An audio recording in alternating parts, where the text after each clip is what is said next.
ঠেকলে আপনি voter ID কার্ডের ছবি ঠেকে গেছেন, একদম গতি নাই, উঠান, বৈধ। পাসপোর্টের ছবি একদম ঠেকে গেছেন, কোনো গতি নাই, উঠান, বৈধ। ওয়াজ মাহফিলের মধ্যে কিসের ঠেকা? হুজুর ওয়াজ মানুষ শুনবে, অডিও শোনা যায় না? কথা বলেন না কেন? অডিও শোনা যায় না, বিকল্প আছে না নাই? হ্যাঁ, ভিডিও করলে ভিউ বেশি হবে, ভিউ বেশি, এটা তোমার ঠেকা, এটা শরীয়তের ঠেকা না, এটা শরীয়তের ঠেকা না। আজকে বিকল্প পদ্ধতি আছে তো আমাদের বৈধ। গতকালকে আমাদের বেফাকের সদর, হাইয়ার সদর, আমার আফংসুর মহিউসুন্নাহ আল্লামা মাহমুদুল হাসান সাহেব, কালকে মাগরিবের পর থেকে 15টা পর্যন্ত হুজুরের কামরায়, আমি আর হুজুর বিভিন্ন কথাবার্তা। আমি বললাম, হুজুর ছবি কি জায়েজ হইছে? আমি জিজ্ঞেস করলাম খালুরে যে ছবি কি হুজুর জায়েজ হইছে? এই যে সবাই আমরা করতেছি, দারুল ইফতাগুলো ফতোয়া দিচ্ছে, হাত্তাকে এখন নিসবতে থানবীরও কেউ কেউ করতেছে। হারতুই হযরত রহমাতুল্লাহ আলাইহির খলিফা, অথচ হারতুই হযরত রহমাতুল্লাহ আলাইহি ক্যামেরায় ধরতে দিতেন না। আমার দাদা শেখ হারতুই হযরত রহমাতুল্লাহ আলাইহি আবরার হোসেন হুজুরেরও যেহেতু শেখ, আমি জিজ্ঞেস করলাম, হুজুর থানবী সিলসিলারও অনেকে এরকম করতেছে। হুজুর বলতে, আরে রাখো, তুমি থানবী লইয়া এসো, করে না কে? দেখো তুমি আসো থানবী নিয়ে, করে না কে? এটা বলো। থানবী মাদানী কেউই তো বাকি নাই, খালি আমি আছি, দালকানগরের মুফতি জাফর আছে, আব্দুল মতিন আছে, রহমানিয়ার মুফতি মনসুর আছে, এরকম উল্লেখযোগ্যদের মধ্যে। আমরা তো আমাদের তো মানে করলে কি না করলে কি, আমরা তো উম্মতের মুক্তাদা না, আমরা তো উম্মতের অনুসরণীয় না। যারা উম্মতের মুক্তাদা, যাদেরকে জাতি মানে, যাদের কথার ওয়েট আছে জাতির কাছে, তারা এরকম শত ক্যামেরা, এটা কেমন যেন একটা মন জায়েজ করে দিতেছে। আল্লাহ আমাদেরকে হেফাজত করুক, বলেন আমিন। বাহারহাল আমি কথাটা বলতেছিলাম এই জন্য যে ক্যামেরা কেউ ফাঁকে ফাঁকে ধরবেন না। আমি আসছি ভাই, আপনাদেরকে নিয়ে কিছুক্ষণ কথা বলবো। এরপরে আমার পরে আলোচক আছেন আমার বড় ভাই মুফতি শামসুদ্দোহা আশরাফি সাহেব, সম্ভবত, হ্যাঁ, মুফতি শামসুদ্দোহা আশরাফি সাহেব, উনি হয়তো চলে আসছেন বা কাছে দাঁড়িয়ে আসছেন, চলে আসছেন, উনি আসবেন, কথা বলবেন। আমি মুহররম সংক্রান্ত আপনাদের সামনে কয়েকটা কথা বলার জন্যই বসছি এখানে। সিজনওয়ারি ওয়াজ করা, এটা একটা এতক্ষণ যেটি করলাম এটা আলোচনা প্রসঙ্গে, ছবি টবি উঠতেছিল, এটা দেখে আর কি বললাম। যদি ফলপ্রসূ হয়, 1-2 জনেও যদি আমল করে গুনাহ থেকে বাঁচে, নাজাতের জরিয়া হয়ে যাবে। আল্লাহ কথাগুলোকে কাজে লাগানোর তৌফিক দেন, বলেন আমিন। এই কথাগুলোর থেকে মেসেজ নিয়ে উলামায়ে কেরামরা বকতে শুরু করেন না। আপনি নিজে ছবির গুনাহ থেকে বাঁচেন, আমি গুনাহ থেকে বাঁচি, আপনি আপনার গুনাহ থেকে বাঁচেন। ভাই এখন আমাদের ওয়াজ শুধু ডাইনে বামে যায়, ওয়াজ নিজের মধ্যে আসে না। ওয়াজ শুধু ডাইনে বামে, আমার আলোচনার থেকে নিবে যে এই আলোচনাটা আরেক বক্তার উপরে নিয়ে ফিট করা যায় কিনা, আরেক বক্তার আলোচনার থেকে নিবে পরের আলোচকের বয়ানটা আগের আলোচকের কিছু মালিশ দেওয়া যায় কিনা। না না না, এগুলো আমাদের, এজন্য আমাদের হেদায়েত হয় কম, এটা না। যারা শুনছি ছবি নাজায়েজ যদি বিশ্বাস হয়, আপনি ছবির গুনাহ ছাড়েন। অযথা আপনি সেলফি তোলার দরকার নাই, অযথা আপনি ক্যামেরাটা পাইলেই একজনে একটা ছবি উঠাইলেন, কিট করে করে ফেললেন। ওই দিন দেখলাম পত্রিকার মধ্যে কোন রেল লাইনের পাশে মা মেয়ে ছবি তুলতে গেছে, ট্রেন এসে মেরে দিস। কি ওয়াবাল দেখেন, একটা জানের রিস্ক, জানের খতরা, এই গুনাহটা করার দরকার কি? আল্লাহ আমাদেরকে বাঁচার তৌফিক দেন, বলেন আমিন। আমাদের যুব সমাজের উদ্যোগে ভাটগাঁও কোরআনের আলো যুব সংগঠন, নামটা বড় সুন্দর। এই যুব সংগঠনের মধ্যে কোরআনের আলো ছড়াবে, সুবহানাল্লাহ বলেন। আর কোরআনের আলো এমন একটা আলো, এই আলো যখন সমাজের মধ্যে ছড়িয়ে যাবে, যে ব্যক্তি এই আলো পেয়ে যাবে, এই ব্যক্তি থেকে বেদাতের অন্ধকার দূর হয়ে যাবে, সুবহানাল্লাহ বলবেন না? যে সমাজের মধ্যে কোরআনের আলো ঢুকে যাবে, ওই সব কোরআন এবং সুন্নাহর আলো, শুধু কোরআনের না, তাহলে আহলে কোরআনরা প্রশ্রয় পাইব। কোরআন এবং সুন্নাহর আলো, কোরআন এবং সুন্নাহর আলো যে সমাজের মধ্যে যাবে, ওই সমাজের মধ্যে দেখবেন বেদাত দূর হয়ে যাবে। কথা বলেন ঠিক না বেঠিক? আল্লাহ যেন এই কোরআন এর আলো যুব সমাজের মেহনতের বদৌলতে এই এলাকায় সুন্নাহ এবং কোরআনের আলো এমন ভাবে ছড়ান, সমস্ত বেদাত খুরাফাত যেন দূর হয়ে যায়। সকলেই বলেন আমিন। আমি কোরআনে কারীমের একটি আয়াতে কারীমা আপনাদের সামনে তিলাওয়াত করেছি, রাসূল করিম সাল্লাল্লাহু আলাইহি ওয়াসাল্লামের একটি হাদিস পড়েছি। আগামীকালকে মুহররমুল হারামের 10 তারিখ। এক দৃষ্টিকোণ থেকে আমার আয়াত এবং হাদিসের মুহররমের সাথে কোনো সম্পর্ক নাই, আরেক দৃষ্টিকোণ থেকে মুহররমের সাথে সম্পৃক্ততা আছে। যে মাসে আমরা এখানে বসলাম এই মাসের নাম আরবিতে মুহররমুল হারাম। আরবি মাস কয়টি? সবাই বলেন। 12টি। আরবি মাস কয়টি?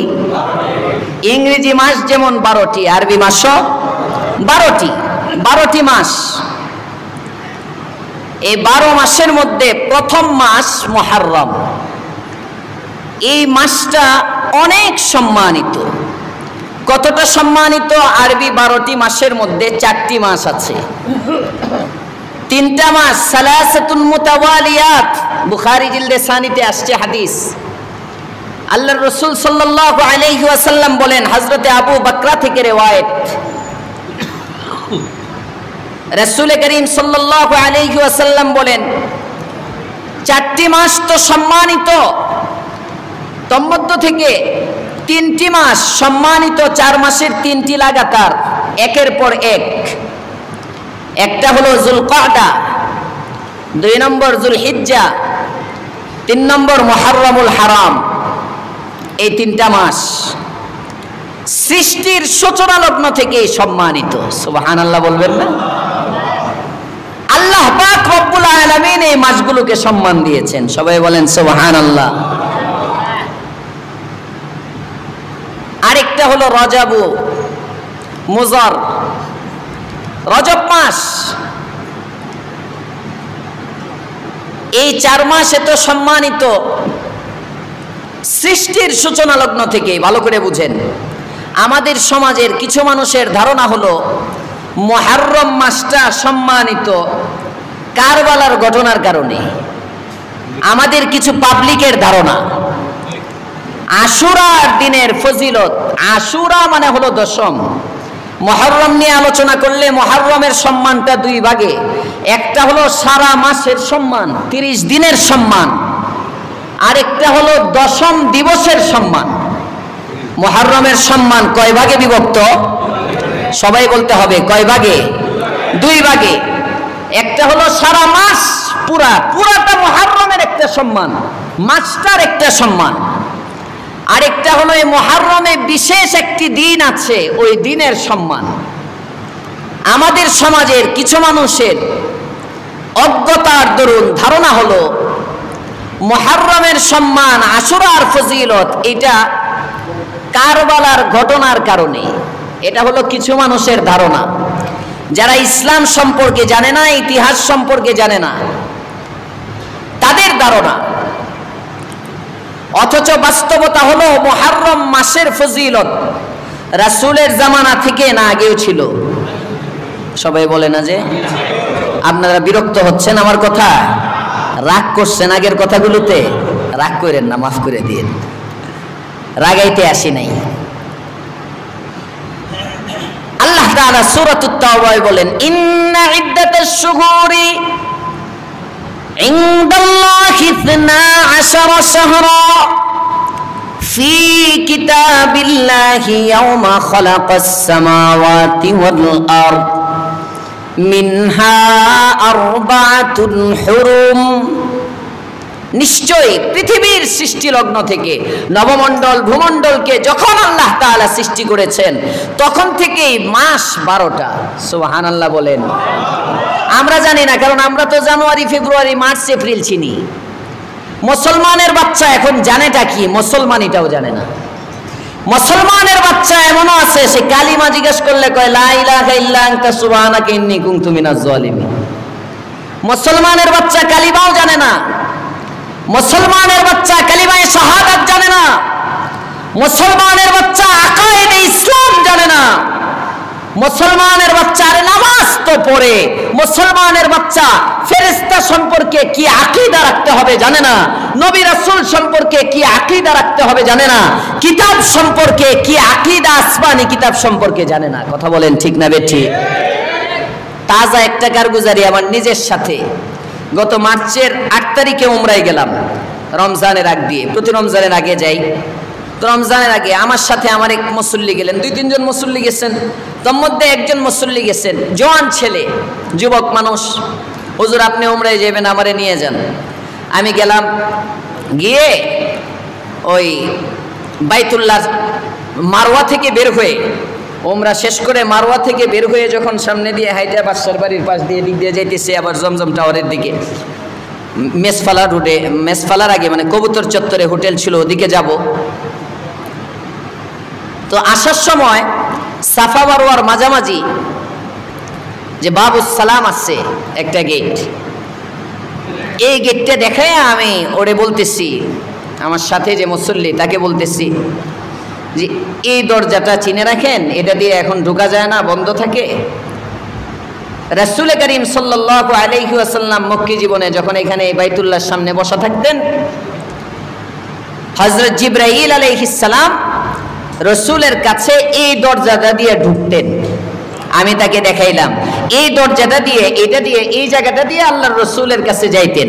তারে যখন আমি এটা বলছি, সে আমারে বলতেছে, হুজুর জিবরাইল কি জিনিস? মুসলমানের বাচ্চা, কিন্তু বয়স 42, আমাকে ডাইরেক্ট প্রশ্ন করতেছে, হুজুর জিবরাইল কি জিনিস? মানে জিবরাইল যে একটা মানে প্রাণী বা একজন ফেরেশতা, এই সম্পর্কে এমন সেটা কোনো খাওয়ার জিনিস বুতো, নবীর কাছে নিয়ে যাইতো। আমাকে ডাইরেক্ট বলতেছে, হুজুর জিবরাইল কি জিনিস? আমার প্রথমে একটু হাসিও পাইছে, আবার সাথে সাথে আমার চোখের পানি বের হয়ে গেছে। হায় আমার মুসল্লি, আমি 10 বছর যাবত ওই মসজিদের খতিব, সে জুমায় যদি আসে না, আমি বললাম আপনি জুমা পড়েন কই? হুজুর আমি তো অনেক ব্যস্ত থাকি। মানে তার সাথে আমার পরিচয়ই হয়েছে গত বছরের মাঝামাঝি। পরিচয় হওয়ার 3 মাস না 4 মাসের মাথায় সে আমার সাথে উমরায় গেছে। এর আগে তার সাথে এ যে আমার মুসল্লি এটাই জানি না আমি। হ্যাঁ, আসে কই নামাজ পড়ে কি, হঠাৎ করে ঘটনাকে কেন্দ্র করে পরিচয়। তো আমার নিজের কাছে মনে হইল যেটাই হোক, সেতু এলাকায় গোয়ালটেক আমার মহল্লায় উত্তর 8 নম্বর সেক্টরের সাথে, ওখানে সে থাকে ওই মহল্লায় এতদিন। যদি আল্লাহ আমারে ধরেন, কিরে ক্ষতি, হ্যাঁ জাজগা বিভিন্ন জায়গায় ইসলাম ছড়াইতে, তোর মসজিদ এরিয়াই তো ইসলাম হয় নাই। তোর মুসল্লি কয় জিবরাইল কি জিনিস? চিন্তা করেন তো, মুসলমান আমরা ইসলাম থেকে কতটা দূরে, বোঝানোর উদ্দেশ্য এটা। মুসলমানের কি আকীদাগুলো আমরা জানি না, শিয়া কি জিনিস আমরা জানি না, রাফিজি কি জিনিস আমরা জানি না, আহলে কোরআন কি জিনিস আমরা জানি না, আহলে হাদিস কি জিনিস আমরা জানি না। আমরা কানাডার বেগম পাড়ায় বাড়ি বানাইতে পারি, কথা বলেন ঠিক না ঠিক? আমরা চুরির টাকা দিয়ে সিঙ্গাপুরে বাড়ি বানাইতে পারি। কেমনে দুর্নীতি করতে হবে, আমাদের সমাজের বড় বড় শিক্ষিত নামের মূর্খগুলো চুরি করতে জানে, ডাকাতি করতে জানে, দেশের সম্পদ লুট করে পাচার করতে জানে, শিক্ষানীতিকে ধ্বংস করে 12টা বাজাইতে জানে। যে শিক্ষায় মানুষ মানুষ হয়, যে শিক্ষায় মানুষ জান্নাতি হয়, ওই শিক্ষার আলো সমাজে ছড়ানোর ব্যবস্থা করতে জানে না। ওই শিক্ষা ছড়াইতে পারে না যে শিক্ষায় মানুষকে মানুষ বানাবে। অথচ এটা আমাদের পাওনা, এটা আমাদের অধিকার। একজন সরকারের কাছে তার অধীনস্থ জাতির প্রজাদের অনেকগুলো জিনিস পাওনা, তোর মধ্যে মৌলিক কিছু জিনিস পাওনা আছে। বস্ত্র পাওনা, খাদ্য পাওনা, সুচিকিৎসা পাওনা, সুশিক্ষা পাওনা, নিরাপত্তা, এটা দেশের সার্বভৌমত্বের নিরাপত্তা হোক, আর আইনি ব্যক্তির জীবনের জান ও মালের নিরাপত্তা হোক, এটা বিচার ব্যবস্থাকে সুসংগঠিত করার মাধ্যমে হোক, আর যেভাবেই হোক, এটা পাওনা ইত্যাদি ইত্যাদি পাওনা আছে কিছু। এ সমস্ত পাওনার কোনো বালাই নাই, সব আছে। সবার পাওনা শুধু জনগণের কাছে। জনগণের কাছে সরকারের পাওনা, জনগণের ট্যাক্স পাওনা, জনগণের টাকা পয়সা পাওনা, জনগণের খাদ্যদ্রব্য পাওনা, জনগণের সমস্ত সম্পদ পাইতে পাইতে এখন জনগণের রক্তটাও কেমন যেন তারা পাওনা। কথা বলেন ঠিক না বেঠিক? আল্লাহ আমাদেরকে হেফাজত করুক, বলেন আমিন। এই সব কিছুর মূলে গিয়ে কোরআনের আলো নাই। যে সমাজের মধ্যে কোরআনে আলো আসবে, ওই সমাজ সমস্ত পাপ থেকে মুক্ত হয়ে সেই সাহাবীওয়ালা সমাজ, সেই নবীওয়ালা বরকতি সমাজে রূপ নেবে। আল্লাহ আমাদেরকে এমন বরকতি সমাজ দান করেন, বলেন আমিন। তাহলে মুহররমের সম্মান কয় দিক থেকে? সবাই বলেন কয় দিক থেকে? দুই দিক থেকে। নাম্বার 1 সারা মাসের সম্মান, নাম্বার 2 দিবস, একটি দিবসের সম্মান। সারা মাসের সম্মান আল্লাহ পাক রব্বুল আলামিন দিয়েছেন সৃষ্টি লগ্ন থেকেই, মাসগুলোর শুরু থেকেই। যেদিন থেকে মুহররমের গণনা, ওই দিন থেকেই মুহররমের সম্মান। সম্মানটা কি? এই মাসের সম্মান বজায় রেখে কোরআনে যে দিক নির্দেশনা, আল্লাহ তাআলা বলেন ফালা তাজলিমু ফীহিন্না আনফুসাকুম। দুনিয়ার মানুষ, মুহররম একটি সম্মানিত মাস। 12টি মাসের মধ্যে 4টি মাস সম্মানিত আছে, যুলকাদা, যুলহিজ্জা, মুহররম, রজব। এই সম্মানিত মাসগুলোর মধ্যে তোমার যা করণীয়, 1 নম্বর করণীয় হলো লা তাজলিমু ফীহিন্না আনফুসাকুম। খবরদার, খবরদার, এই মাসগুলোর মধ্যে তুমি নিজের উপর কোনো জুলুম করবে না। সুবহানাল্লাহ করেন না? নাকি শীতের সিজন ছাড়া সুবহানাল্লাহ বললে সব হয় না কিশোরগঞ্জে? আল্লাহ পয়গম্বর, আপনি আমার নবী, দো জাহানের সরদার রাহমাতুল লিল আলামিন বলেন সুবহানাল্লাহ। তাসবিহটার এত দাম, এত দাম। সুনানে তিরমিজির বর্ণনা, কোন ব্যক্তি যদি সকালে 100 বার পড়ে সুবহানাল্লাহ, সুবহানাল্লাহ, সুবহানাল্লাহ, সুবহানাল্লাহ, মান সাব্বাহা মিআতা মাররাতিন বিল গাদাত। যে ব্যক্তি সকালে 100 বার পড়বে সুবহানাল্লাহ, আবার সন্ধ্যায় 100 বার পড়বে সুবহানাল্লাহ, নবী আমার বলেন, সুনানে তিরমিজির বর্ণনা, দোয়া অধ্যায়ে আছে, আল্লাহর পয়গম্বর বলেন এই ব্যক্তিকে আল্লাহ তাআলা এবং সওয়াব দিবেন কল্পনাও করতে পারো না। সওয়াবটা কি জানো? সকালে 100 বার পড়লো সুবহানাল্লাহ, সন্ধ্যায় 100 বার পড়লো সুবহানাল্লাহ, সারা দিনে 24 ঘন্টায় মাত্র 200 বার পড়বে সুবহানাল্লাহ। কানা কামান হাজ্জা মিআতান। এই ব্যক্তিটা কেমন যেন 100 বার হজের সওয়াব আল্লাহ আমলনামায় দিয়ে দিবে। কেমন যেন 100 বার হজ করলেন। আজকে থেকে সকাল সন্ধ্যা অন্তত 100 বার করে সুবহানাল্লাহ পড়বো না? কারা কারা হাত উঠাই? এত মানুষ পড়তেন না? পড়বো কারা কারা? ইনশাআল্লাহ। আল্লাহ তৌফিক দান করেন, বলেন আমিন। সুবহানাল্লাহ বললে লাভ, লাভ সবচেয়ে বেশি। সুবহানাল্লাহ, আল্লাহ তাআলা ইউসাব্বিহু সুবহানাক।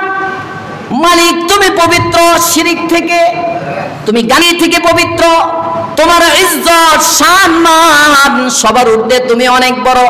সুবহানাল্লাহ বারবার বারবার যখন আল্লাহ তাআলার পবিত্রতা বর্ণনা হয়, আল্লাহ পাক আরিফিনগণ লেখেন আল্লাহ পাক রব্বুল আলামিন কেমন যেন বলেন, রে বান্দা আমি তো আসলেই পবিত্র, তুই বললেও আমি পবিত্র, তুই না বললেও আমি পবিত্র। যা বান্দা যা যা, সকালে 100 বার বলিস আমি আল্লাহ পবিত্র, সন্ধ্যায় 100 বার বলিস আমি আল্লাহ পবিত্র। আমি আল্লাহর পবিত্রতার নামের জিকির করার উসিলায় আমি আল্লাহ তোর দিলটাকেও পাক সাফ করে দিলাম। আল্লাহ তৌফিক দান করেন, বলেন আমিন। এজন্য কোরআনের নির্দেশনা কি? 1 নম্বর ফালা তাজলিমু ফীহিন্না আনফুসাকুম। এই মাসগুলোতে জুলুম করতে পারবা না, নিজের উপরে জুলুম করো না। বুঝেন, নিজের উপরে জুলুম, তার মানে জুলুম প্রথমত 2 প্রকার। একটা মানুষ করে নিজের উপরে, মানুষ হয়ে নিজের উপরে জুলুম করে, নফসের উপরে জুলুম। আরেকটা হলো আরেকজনের উপরে জুলুম। আরেকজনের উপরের জুলুমটা আমরা খুব বুঝি, তো নিজের জুলুমটা বুঝি কম। কথা বলেন ঠিক না বেঠিক? মুহররমুল হারামের করণীয় বলা হচ্ছে। নিজের উপরের জুলুমটা আমরা বুঝি কম, অপরের জুলুম বুঝি। আরেকজনের উপর জুলুম মানে, মনে করেন আমার জমিটা আরেকজন নিয়ে গেল, আমার জমিটা আরেকজন নিয়ে গেল, আরেকজনের উপরে জুলুম। আমার বাড়ির রাস্তা আরেকজন দখল করে নিল, আরেকজনের উপরে জুলুম।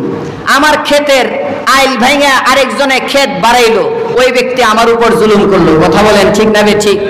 আমি যদি কারো জমিন দখল করি আমি জালেম, আমি কারো বাড়ি দখল করলাম আমি জালেম। আমি যদি কার বউ দখল করি, কথা কয় না, পরক্রিয়া দেখেন না, ফোনের মধ্যে আরেকজনের বউ হয়ে যায় বাগায় পটায়, আছে না নাই? কথা বলেন না কেন, আছে না নাই? এটা জুলুম হবে না? খালি জমি বাড়ি না, যে কোনো জিনিস আরেকজনের নিলেই জুলুম। জুলুম এটা হলো অপরের উপর জুলুম, এটা আমরা সমাজে কম বেশ বুঝি। কিন্তু আরেকটা জুলুম আছে নিজের নফসের উপরে। আল্লাহ তাআলা বলতেছেন ফালা তাজলিমু ফীহিন্না আনফুসাকুম, এই মাসগুলোতে 1 নম্বর করণীয়, তোমরা নিজের নফসের উপর জুলুম করো না। এটা বড় করণীয়। রব বলছেন কোরআনের নির্দেশনা, নিজের নফসের উপর জুলুম মানে জুলুমের সংজ্ঞাটা কি? জুলুম বলা হয় ওয়াজউশ শাইই ফি গায়রি মাহাল্লিহি, কোন বস্তুটা যেখানে রাখা দরকার সেখানে না রেখে আরেক জায়গায় রাখা, এটাই জুলুম। যেখানে যে বস্তু রাখার, যেমন মনে করেন দুইজন ব্যক্তি, একজনের বয়স হলো 17 বছর আর একজনের বয়স হলো 87 বছর বা 71 বছর, 17 উল্টায় দেন। একজনের বয়স 17 আর একজনের বয়স 71, এক জায়গায় গেল, ওখানে একটা চেয়ার রাখা আছে। কয়টা চেয়ার? কষ্ট হচ্ছে আপনাদের? কথা বুঝতেছেন? কয়টা চেয়ার রাখা? একটা চেয়ার। এখন করণীয় কি? 71 বছরের ব্যক্তিটা দাঁড়িয়ে থাকবে, 17 বছরের ব্যক্তিটা বসে যাবে? হ্যাঁ না, মুরব্বীরে বসতে দিবে, সম্মান করবে, মুরব্বীকে বসাবে, প্রয়োজনে নিজে দাঁড়ায় থাকবে, পরে যদি চেয়ার আরেকটা পায় বসবে, নাহলে বসবে না। এটা হলো সম্মান, এটা পাও না।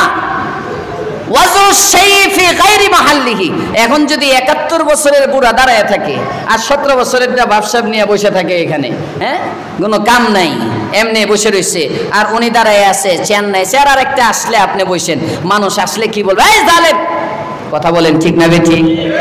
জালেম বলবে না, এই জালেম তুই এনে বসে রয়েছিস, তোর দাদার বসে একজন দাঁড়ায় রয়েছে, তোর এটা শরম নাই, লজ্জা নাই, কিচ্ছু নাই, বকা শুরু করবে। তাহলে বোঝা গেল ওয়াজউশ শাইই ফি গায়রি মাহাল্লিহি জুলমুন, যেখানে যে বস্তু রাখার এখানে এটা না রেখে আরেক জায়গায় রাখা, এটাই জুলুম। তো আল্লাহ পাক রব্বুল আলামিন আমাকে সৃষ্টি করেছেন একটা উদ্দেশ্যে। আমার সৃষ্টির একটা উদ্দেশ্য আছে। আমাকে আল্লাহ তাআলা চোখ দিয়েছেন একটা উদ্দেশ্যে, আমাকে আল্লাহ তাআলা কান দিয়েছেন একটা উদ্দেশ্যে। কান দিয়েছেন শোনার জন্যে, তবে সব জিনিস শোনার জন্যে নয়। চোখ দিয়েছেন দেখার জন্যে, তবে সব জিনিস দেখবার জন্যে নয়। হাত দিয়েছেন ধরার জন্যে, যেই সেই বস্তু ধরার জন্যে নয়। পা দিয়েছেন চলার জন্যে, যেদিক সেদিক চলার জন্য নয়। কথা বলেন ঠিক না বেঠিক? চোখ দেওয়ার পরে কি কি দেখবো দেখার একটা তালিকা দিয়েছেন। কান দেওয়ার পরে, শ্রবণ শক্তি দেওয়ার পরে কি কি শুনবো শোনার একটা তালিকা দিয়েছেন। মুখ দিয়েছেন, জবান, জিহ্বা দিয়েছেন নিয়ামত। জবান দেওয়ার পরে কি কি বলবো বলার ব্যাপারে একটা দিক নির্দেশনা দিয়েছেন। কলব দিয়েছেন, এই দিলের মধ্যে কাকে জায়গা দিব এ ব্যাপারেও একটা দিক নির্দেশনা দিয়েছেন। কে? আরো আসতে বলেন। আইতেছে লাড়ি লইয়া, জোরে কোন আল্লাহ, আল্লাহু আকবার। আল্লাহর নাম মুখে আসে না? 10 জনে মিললে স্লোগান দেয় রাজাকার রাজাকার, একেবারে পুরা দেশ আউলাইয়া যায়। হ্যাঁ, কি আওয়াজ! অমুকের চরিত্র ফুলের মতো পবিত্র, কেউ আল্লাহর নাম কয় মুসলমান আস্তে আস্তে। জোরে বলেন, হাত দিয়েছেন কে? এটা মুমিনের আওয়াজ। ডরতে নেহি দুনিয়া মে মুসলমান কিসি সে, डरते नहीं दुनिया में मुसलमान किसी से, जब मिल गई है दौलत ईमान नबी से, जब मिल गई है दौलत ईमान नबी से, बाजू तेरी तौहीद की कुव्वत से कवी है, बाजू तेरी तौहीद की कुव्वत से कवी है, इस्लाम तेरा देश भी तो मुस्तफा भी है, इस्लाम तेरा देश भी तो मुस्तफा भी है। মুসলমানের কোনো ডর নাই, ভয় নাই, কারণ মুসলমানের যে শক্তি দিলের মধ্যে আছে এটা কার দেওয়া শক্তি? আল্লাহ আমাদেরকে নির্ভীকভাবে চলার তৌফিক দেন, বলেন আমিন। জুলুম, আল্লাহ তাআলা বলতেছেন ফালা তাজলিমু ফীহিন্না আনফুসাকুম, এই মাসের করণীয় হলো তোমরা নিজেদের উপর জুলুম করবে না। তার মানে দুনিয়ার মানুষ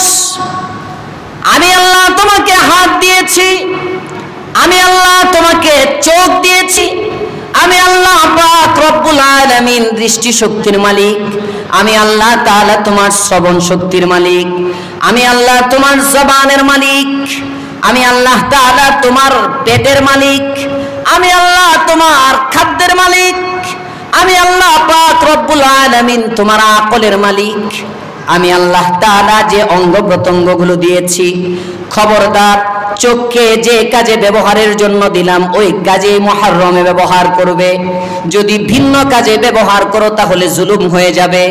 কানকে যে কাজে শ্রবণ শক্তি ব্যবহারের জন্য দিলাম, তোমার শ্রবণ শক্তিকে ওই কাজেই ব্যবহার করবে। তোমার জিহ্বাটা বাক শক্তিকে যে জন্য দিলাম, জবানে ওই কথাগুলোই বলবে, জবানে এক আল্লাহর কথা বলবে, জবানে মানুষকে কোরআনের দিকে ডাকবে, জবানে মানুষকে সুন্নাহর দিকে ডাকবে, জবানে মানুষকে ভালো কথাগুলো শোনাবে। যদি ভালো কথাগুলো শোনাও তাহলে প্রতিটা কথা আমলনামার মধ্যে যখন ওজন হবে, এক একটা কথা উহুদ পাহাড়ের চেয়েও ভারী হয়ে যাবে।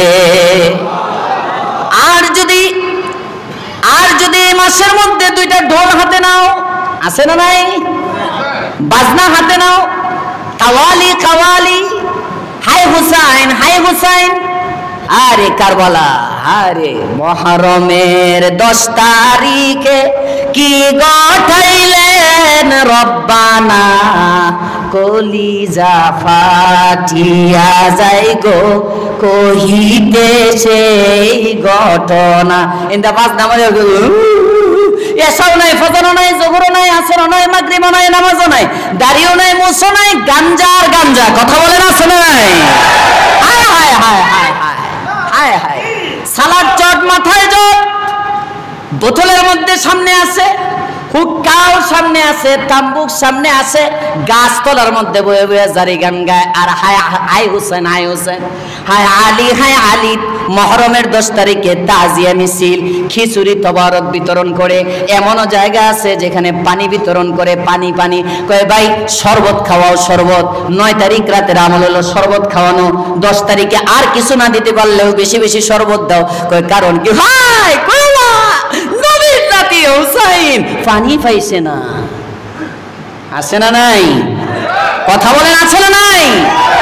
এজন্য আমি আয়াতে কারিমা তিলাওয়াত করেছি। মুসলমান ভালোবাসাটা কিভাবে প্রকাশ করবে ওই পদ্ধতিও জানিয়ে দিয়েছেন কে? আরো আসতে বলেন, জানিয়ে দিয়েছেন কে?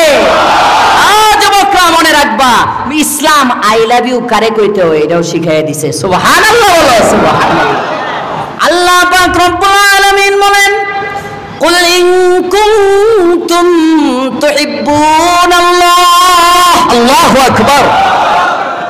হাবিব আমার, আপনার বান্দাদেরকে আপনার উম্মতকে জানিয়ে দেন, আমার বান্দাগুলোকে আপনি জানিয়ে দেন, আমি আল্লাহ পাক রব্বুল আলামিন বলে দিলাম, মানুষের সৃষ্টির মধ্যে আমি যে নিয়ামতগুলো দিয়েছি, মানুষের মধ্যে স্বভাবজাত যে গুণগুলো আছে, এই গুণগুলোর মধ্যে একটা গুণের নাম কিন্তু ভালোবাসা। এই গুণগুলোর মধ্যে একটা গুণের নাম কিন্তু মহাব্বত। মহাব্বত এমন একটা জিনিস, মহাব্বত ছাড়া পৃথিবী চলতে পারে না, মহাব্বত ছাড়া মানুষ চলতে পারে না, মহাব্বত ছাড়া সমাজ চলতে পারে না। কথা বলেন ঠিক না বেঠিক?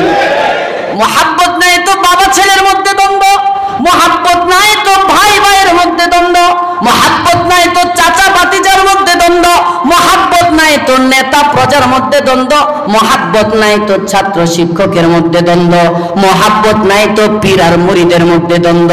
মহাব্বত আছে, মহাব্বতে জেলখানাটাও মনে হয় ফুলের বাগান।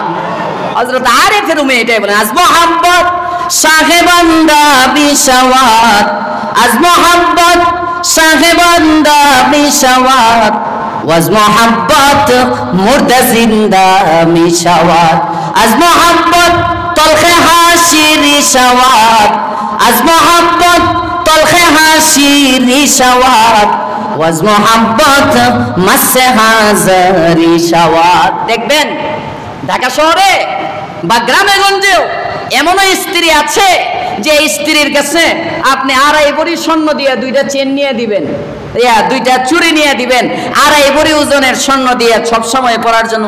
ধুত এটা কি আনছো, ধুত এটা কি আনছো? এর সে পাশের বছর বাবিরটা কত ওজনে দুধ, এটা কি আনছো?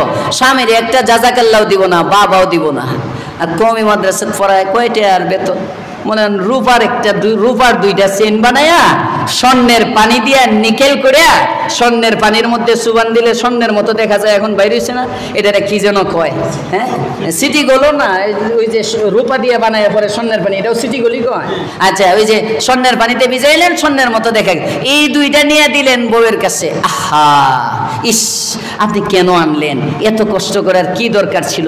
পরেও তো দিতে পারতেন, পরেও তো দিতে পারতেন। এই যে এক আবেগ ভরা উক্তি, কানাত, অল্প তুষ্টি, আজমা, এটাই আরেফের ভূমিকা। আজমহাব্বত মাসে হাজারি শাওয়াত, আজমহাব্বত মাসে হাজারি শাওয়াত। আরে মোহাব্বতে তামা, রূপা, পিতল এগুলো সোনা মনে হয়, জোরে কোন সুবহানাল্লাহ। ওয়াজমহাব্বত তলখে হাসিরি শাওয়াত। মোহাব্বত যদি হয় তাহলে তিতা জিনিসটাও মিঠা লাগে, জোরে কোন সুবহানাল্লাহ। ভালোবাসা অনেক দামি, এজন্য উনসিয়ত, মোহাব্বত, মোহাব্বত তো সবার মধ্যেই আছে। বসার পরে কয়েকটা শের কইছিলাম খুতবার মধ্যে, সব জিনিসের মধ্যে মোহাব্বত আছে, সবার মধ্যেই টান আছে। মোহাব্বত মানে মাইলানুল কলব, মাইলুল কলব, কলবের আকর্ষণ, কলবের আকৃষ্টতা, এটাই ভালোবাসা, এটাই মোহাব্বত, এটা সবার আছে। পৃথিবীর মানুষ এক একজন এক এক জিনিসের পাগল। হযরত সাদি সিরাজি রহমতুল্লাহ আলাই কিছু ভালোবাসার কবিতা বলছেন। ওই কবিতার মধ্যে উনি পরিচয় দিতে গিয়ে বলেন, আমি কি যাই যেদিকে তাকাই এদিকেই শুধু আশেক দেখা যায়, পীর সাহেবের দিকে তাকাই দেখি পীর সাহেবও পাগল, পীরে মস্ত মীরে মস্ত শেখ ও আসরারে মাস। শেখের দিকে তাকাই উনিও পাগল, পীরের দিকে তাকাই উনিও পাগল, আমি ধনী ব্যক্তির দিকে তাকাই উনিও পাগল, গরিবের দিকে তাকাই উনিও পাগল, সব পাগল। মানে সবার দিলের মধ্যে মাইলান আছে, সবাই কিছু না কিছুকে ভালোবাসে। কে কাকে ভালোবাসে পরে ব্যাখ্যা দেয়। বাদশাহ মালে মস্ত মা গরিবা হালে মাস্ত, বাদশাহ মালে মস্ত মা গরিবা হালে মাস্ত, খুব রুইয়া নাজ মস্ত আশিকা দিদার মাস্ত, খুব রুইয়া নাজ মস্ত আশিকা দিদাস। বাদশা যারা তারা টাকার পাগল। কথা বলেন না কেন? আস্তে আস্তে কই ঠিক, হ্যাঁ দেখেন না জনগণের সম্পত্তি কেমনে। মোবাইলে টাকা ঢুকাইবেন, কেটে লয়ে যাবো গা। বিদ্যুতের বিল ভরবেন, কেটে লয়ে যাবো গা। গ্যাসের মধ্যে দিবেন, কেটে লয়ে যাবো গা। কথা বলেন আছে না নাই? বাদশাহ মালে মাস্ত মা গরিবা হালে মাস্ত। আমরা গরিবরার অবস্থা খারাপ। খুব রুইয়া নাজে মস্ত আশিকা দিদারে মাস। সব পাগল, সবার দিলে ভালোবাসা আছে। এই ভালোবাসাটা কিভাবে প্রকাশ করবে এটার একটা তরিকাও ইসলামে আছে। কথা বলেন ঠিক না বেঠি? কেউ হাই হুসাইন, কেউ হুসাইনের পাগল, কেউ আলীর পাগল, কেউ তাজিয়া মিছিলের পাগল, কেউ সিনা কাটার পাগল, কেউ বুকের মধ্যে থাপড়ানোর পাগল, কেউ মাতম করার পাগল। কিন্তু তোমরা এই যে পাগল, কেউ দাবি করো আমার দিলের মধ্যে আলীর ভালোবাসা, কেউ দাবি করো আমার দিলের মধ্যে হুসাইনের ভালোবাসা, কেউ দাবি করো আমার দিলের মধ্যে ফাতেমার ভালোবাসা। মুহররম আসলে আলী, হুসাইন আর ফাতেমার আশিকদেরকে দেখা যায়। রবিউল আউয়াল আসলে রাসূলের আশিকদেরকে দেখা যায়।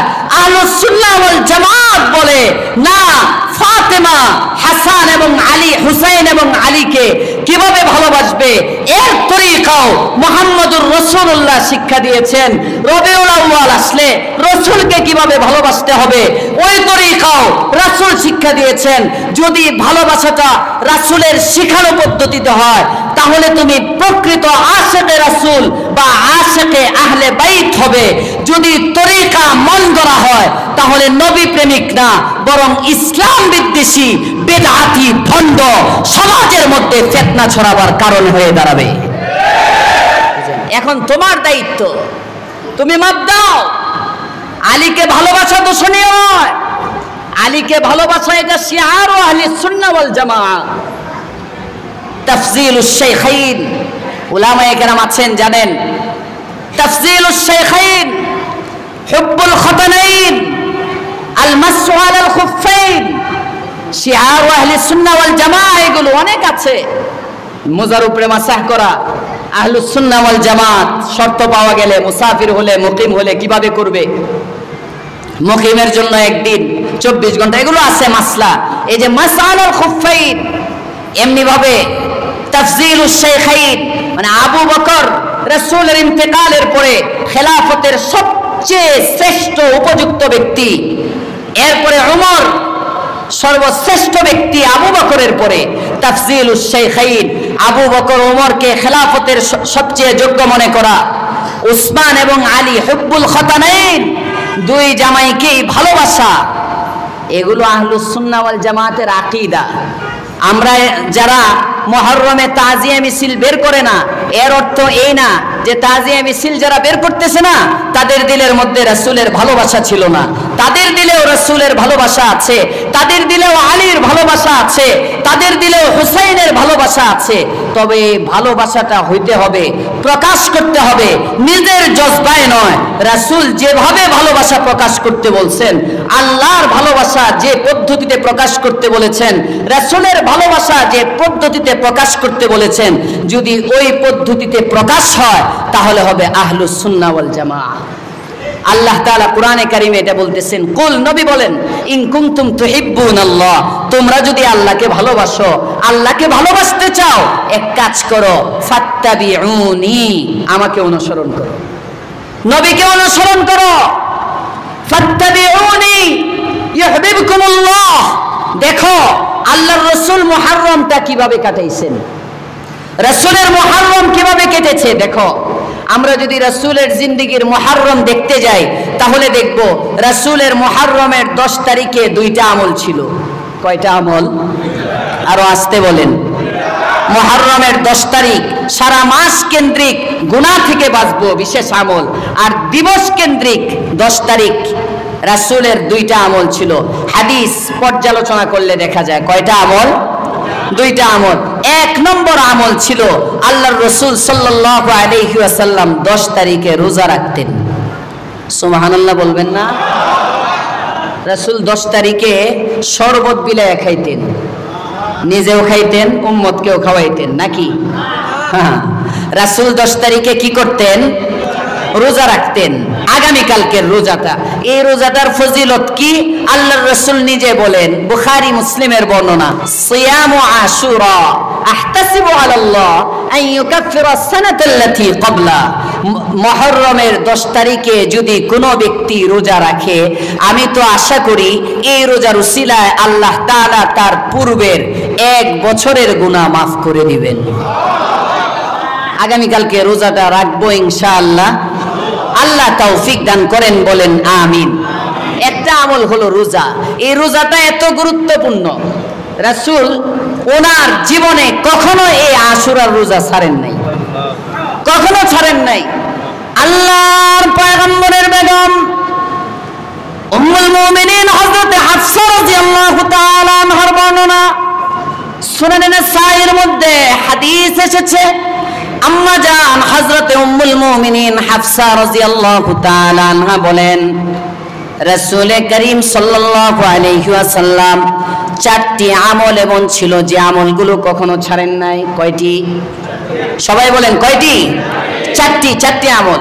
আমি সময় মতোই ছেড়ে দিব, আপনারা চিন্তা করেন না যে হুজুর মনে হয় বেশি নিতেছে, না, একদম আমাকে একটা ধারণা দেওয়া হয়েছে, ওই মতোই আমি ছেড়ে দিব, আলোচনা গুছাই আনতেছি। কয়টা আমল? সবাই বলেন কয়টা আমল? 4টি আমল রাসূল কখনো ছাড়েন নাই, সব সময় করতেন। একটা হলো আশুরার রোজা। একটা কি? কয় না আশুরার রোজা, একটা আশুরার রোজা। আরেকটা হলো জিলহজের প্রথম 9 দিনের রোজা।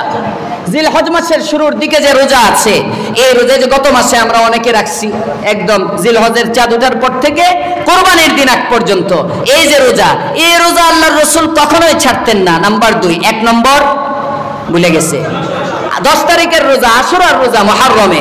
2 নম্বর জিলহজ মাসের রোজা। 2 নম্বর জিলহজের প্রথম রোজাগুলো। 3 নম্বর রাসূল জীবনেও ছাড়েন নাই কয় আমল? রাসূল জীবনেও ছাড়েন নাই কয় আমল? নাম্বার 1। নাম্বার 2, মাশাআল্লাহ। নাম্বার 3 আইয়ামে 20, প্রতি মাসে, আরবি মাসের 13, 14, 15 বলেন জানুয়ারি, হ্যাঁ আরবি মাসের মুহররম, সফর, রবিউল আউয়াল এই মাসগুলো হিসাবে, জানুয়ারি ফেব্রুয়ারি হিসাবে না। প্রতি মাসে 3টা, প্রতি মাসে কয়টা রোজা? 3টা, 13, 14, 15 আইয়ামে 20 বলে এই 3টা রোজা আল্লাহর রাসূল কখনো ছাড়েন নাই। সুবহানাল্লাহ কয় না? কখনো ছাড়েন নাই। কয়টা আমল কখনো ছাড়েন নাই? নাম্বার 1, নাম্বার 2, নাম্বার 3 আইয়ামে 20, আইয়ামে। নাম্বার 4 ফজরের আগের সুন্নত আল্লাহর রাসূল জীবনেও ছাড়েন নাই। সুবহানাল্লাহ। আমরা তো ফরজ সুদ্ধা ছেড়ে দিই। যে নামাজের সুন্নতি নবী কখনো ছাড়েন নাই, তার মানে সুন্নত পড়ে পড়ে ঘুমাইয়া গেছিলেন, নাউজুবিল্লাহি মিন যালিক। আমরা তো এই নামাজে সবচেয়ে গাফলত। আল্লাহ আমাদেরকে 4টা আমল করার তৌফিক দেন, বলেন আমিন। মুহররমের 10 তারিখ, 10 তারিখের একটা আমল হলো রোজা। একটা আমল কি? সবাই বলেন একটা আমল কি? এই রোজার হাদিসের মধ্যে কোনো ভেজাল নাই, একদম সহিহ সনদে। বুখারীর হাদিস, মুসলিমের হাদিস, মুত্তাফাক আলাইহি হাদিস, অন্যান্য কিতাবে তো আছে। এই হাদিসের সনদে কোনো ভেজাল নাই, যৌফ নাই, সহিহ সনদের হাদিস। আল্লাহর রাসূল সাল্লাল্লাহু আলাইহি ওয়াসাল্লাম ইন্তেকালের আগের বছর তামান্না করছিলেন, আগামী বছর যদি আমি জীবিত থাকি তাহলে আমি 10 তারিখের সাথে 9 তারিখেও রোজা রাখব।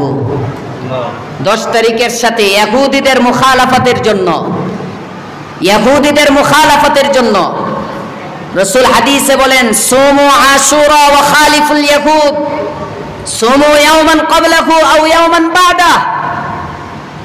এই আশুরার রোজা রাখো, তবে আশুরার রোজা রাখার ক্ষেত্রে ইহুদিদের বিরুদ্ধাচরণ করো। কারণ মুসলমান, মুমিন মুসলমানের কথা, কাজ, আমল, প্রত্যেকটা কাজের মধ্যে এমন স্বতন্ত্রতা থাকবে, এটা দেখলেই বোঝা যাবে এটা মুসলমানের আমল। জোরে কোন সুবহানাল্লাহ। দেখেন ইসলাম এখন তো পোশাক পরিচ্ছদের মধ্যেও খ্রিস্টানদের নিদর্শন, মুসলমানের সামাজিক নীতি রামবামদের নিদর্শন, মুসলমানের ব্যক্তি জীবন রামবামদের নিদর্শন, মুসলমানের বিবাহের অনুষ্ঠান ইয়াহুদ নাসারা হিন্দু বেদিন বেঈমানদের নিদর্শন। কথা বলেন ঠিক না বেঠিক? অথচ মুসলমানের ইতিহাস এমন ছিল, মুসলমান ইবাদত করলেও এই পন্থায় করবে, আমার অন্য কাজ তো মিলবেই না কারো সাথে, আমার ইবাদতটাও কারো সাথে মিলতে পারবে না। জোরে কোন সুবহানাল্লাহ। আমার ইবাদত স্বতন্ত্র পদ্ধতিতে, মানে আমার নবী যেভাবে বলছেন, সাহাবায়ে কেরাম যে পন্থা আমাদের সামনে রেখে গেছেন, ওই তরিকার মাধ্যমে হবে, মানা আলাইহি ওয়া আসহাবি পদ্ধতি। যে কারণে রাসূল বলেন খালিফুল ইয়াহুদ, ইয়াহুদিরাও 10 তারিখে রোজা রাখে শুকরিয়া আদায় করতে। এক কাজ করো, তোমরা 10-এর আগে একদিন অথবা 10-এর পরে একদিন। এখান থেকে মুফতিয়ানে কেরাম মাসআলা বলেন, যদি মুহররমের রোজা রাখেন 9, 10, 11 তিনটা যদি রাখতে চান রাখতে পারেন, কোনো সমস্যা নাই। 10 তারিখেরটা মুহররমের ফজিলত, তার সাথে শুধু একটা রাখা মাকরুহে তানজিহি, অনুত্তম। রাখলে হবে না এমন কিছু না, একটা রাখলেও হয়ে যাবে। যদি একটার সাথে পরেরটা মিলান তাও জায়েজ আছে। 10, 11 রাখছেন, কালকে রাখলেন পরের দিন, কোনো সমস্যা নাই। তবে উত্তম লেখেন বুখারীর জিলদে সানির যে হাদিস, ওই হাদিসের শারিহিনগণ লিখছেন ওই হাদিসের মাথাহাতে যে 9 তারিখটা মিলানো ভালো। কারণ 10 তারিখে আমি যদি শুরু করলাম, ইহুদিরাও শুরু করলো, কথার কথা। হ্যাঁ, এখন আরেক মাসলা, পুরা পৃথিবীতে এখন কোনো ইহুদি এটার উপর আমল করে না। আর সব ইহুদির বাড়ি বাড়ি যায় তো আর আমরা খবর নিতে পারি না। হ্যাঁ, সব ইহুদির বাড়ি যাওয়ার ক্ষমতা তো আমাদের নাই। যদি একজনও রাখে তাও তো মুসাবাহাত হয়ে গেল। কোথাও না কোথাও একজন যদি রাখে, এগুলো হলো আলাদা কথা। আমরা ধরে নিলাম ইহুদিরা রাখে, তো 10 তারিখে আমিও শুরু করলাম, ইহুদিরাও শুরু করে দিল। 11 তারিখ গিয়া না মুখালাফত হইল। 11 তারিখে যখন আমি শুরু করলাম তখন বিরোধিতা হলো। 10 তারিখে তো একটা মিল, যে কারণে আমাদের হযরতুল উস্তাদ মুফতি সাঈদ আহমদ পালনপুরি নাওয়ারাল্লাহু মারকাদা, আমার বুখারীর উস্তাদ দারুল দেওবন্দে হযরত বুখারীর দর্শের মধ্যে বলেছিলেন 9 তারিখ রাখাটা উত্তম। 9 তারিখে কোনো ইহুদি রাখে না, ইহুদি রাখে 10 তারিখে। তো 9 তারিখ তুমি যদি আগে রাখো, পরে 10 তারিখ রাখলেও মিল হলো না। এই জন্য যারা এই বছর 9 তারিখে রাখতে পারছি ভালো, যারা পারি নাই সমস্যা নাই, 10-11 রাখি।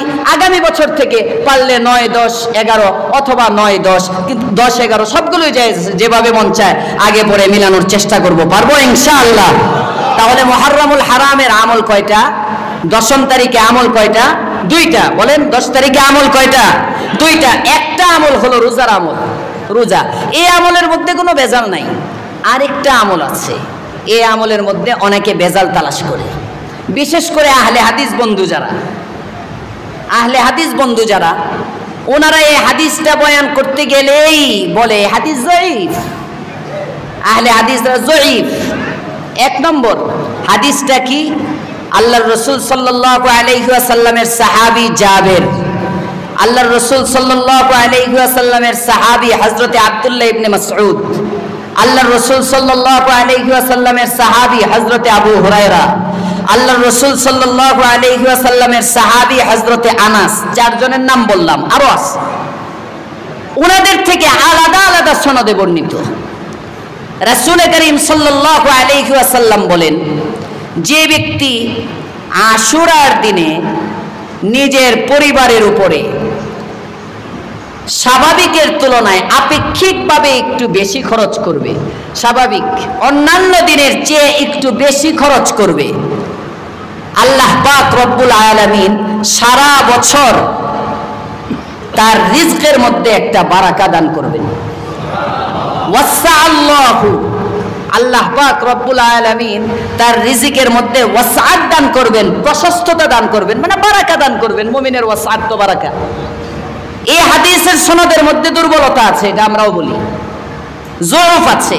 কিন্তু যৌফ থাকুক, হযরত জাবের বলেন সুনানে বাইহাকির মধ্যে, এমনি ভাবে আত-তারগীব ওয়াত তারহিবের মধ্যেও আছে, আল্লামা ইবনুল মুনজিরির যে কিতাব, এই রিওয়ায়াতের পরে হযরত জাবের বলেন ক্বাদ জাররাবতুহু 40 আমান। হযরত জাবের ইবনে আব্দুল্লাহ বলেন রাসূলের কাছ থেকে এই হাদিস শোনার পরে ক্বাদ জাররাবতুহু 40 আমান, আমি 40 বছর এটাকে পরীক্ষা করেছি। ফাকাদ ওয়াজাদতু কাযালিকা, যেমনটা রাসূল বলেছেন আমি এমনটি পেয়েছি। আরো আস্তে কোন সুবহানাল্লাহ। এই হাদিসের বর্ণনাকারী হযরত সুফিয়ানে সাউরি, উনি নিজের আমল পেশ করেন। হযরত সুফিয়ানে সাউরি ইমামে আজম আবু হানিফার সমসাময়িক ছিলেন। ইমাম সাহেবের 11 বছর পরে ওনার ইন্তেকাল।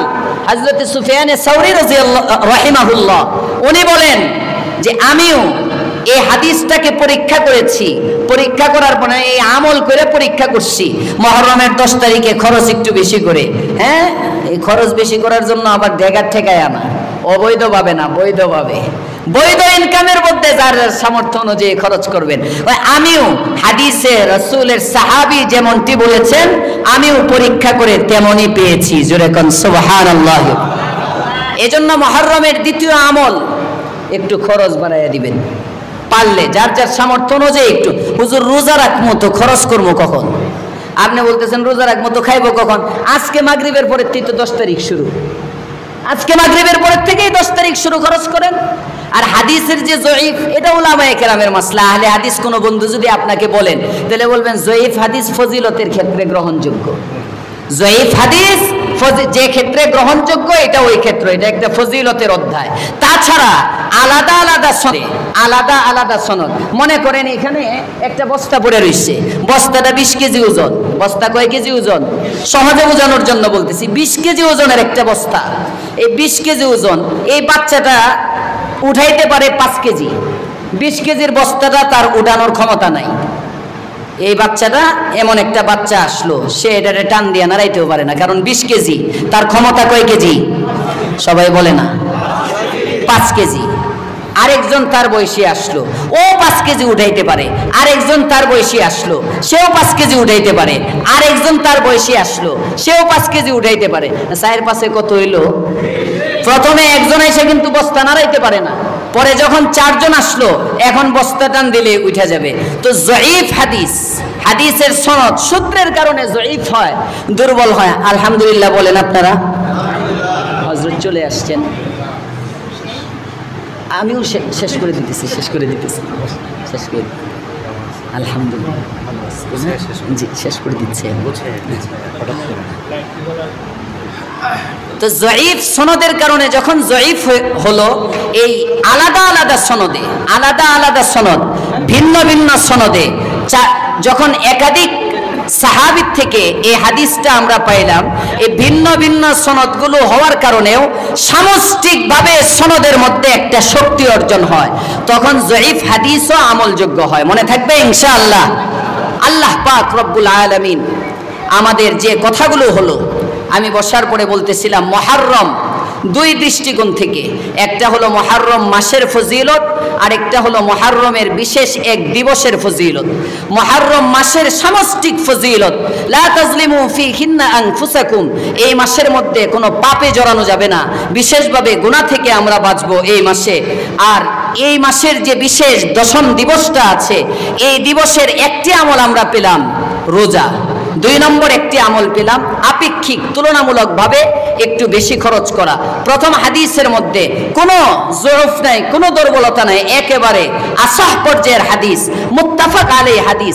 দ্বিতীয় হাদিসের মধ্যে যদিও জয়ফ আছে, সনদান দুর্বল হওয়ার কারণেও ফজিলতের ক্ষেত্রে এটা গ্রহণযোগ্য, এবং এটা ভিন্ন ভিন্ন সনদে, একাধিক সনদে, দুর্বল সনদে বর্ণিত হওয়ার কারণেও সামষ্টিকভাবে এটা একটা শক্তি পেয়ে গেছে, যে কারণে এটাও আমল করব।